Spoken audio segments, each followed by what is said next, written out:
Kisah Para Rasul 2 ayat 37. Ketika mereka mendengar hal itu, hati mereka sangat terharu, lalu mereka bertanya kepada Petrus dan rasul-rasul yang lain, "Apakah yang harus kami perbuat, saudara-saudara?" Tanda kehadiran Roh Kudus dalam hidup orang percaya, yang terutama bukan adanya fenomena supranatural seperti berbahasa roh, keadaan trans, dan lain-lain, melainkan adanya hati yang hancur karena sadar diri sebagai orang berdosa. Tentu saja bukan berarti semua fenomena itu salah, tetapi bahwa fenomena tanpa kesadaran akan dosa bukanlah tanda kehadiran Roh Kudus.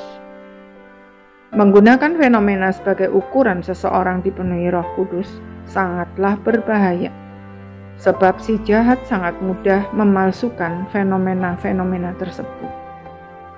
Poin penting yang terjadi pada hari Pentakosta bukan terletak pada terjadinya fenomena seperti bunyi tiupan angin keras, lidah-lidah api, dan orang-orang percaya yang tiba-tiba bisa berbicara dalam bahasa-bahasa lain yang belum pernah mereka pelajari, melainkan orang-orang yang mendengar khotbah Petrus menjadi hancur hati dan sadar bahwa mereka adalah orang berdosa yang membutuhkan keselamatan. Karena itulah mereka bertanya, "Apa yang harus kuperbuat?" Padahal Petrus hanyalah seorang nelayan, dan yang dikhotbahkan adalah nubuat-nubuat tentang Kristus dalam Perjanjian Lama yang seharusnya sudah mereka kenal.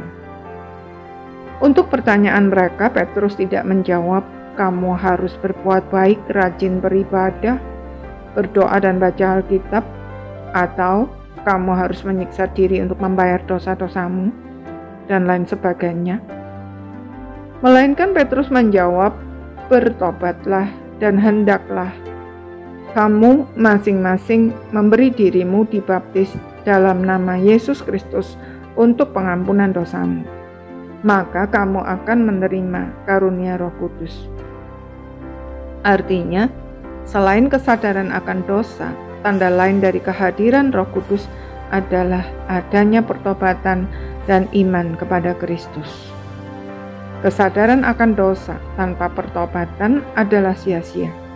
Demikian juga pertobatan tanpa Kristus adalah pertobatan semu.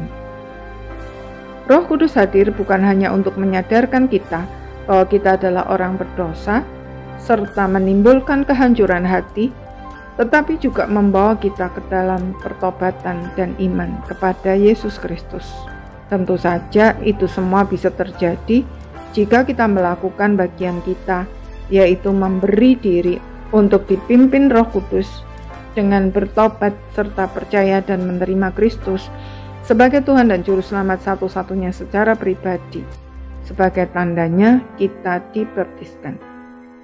Bagi orang yang demikian, Roh Kudus akan memberi juga karunia-karunia rohani untuk dipakai bagi kemuliaan-Nya, sehingga hidup kita benar-benar bermakna.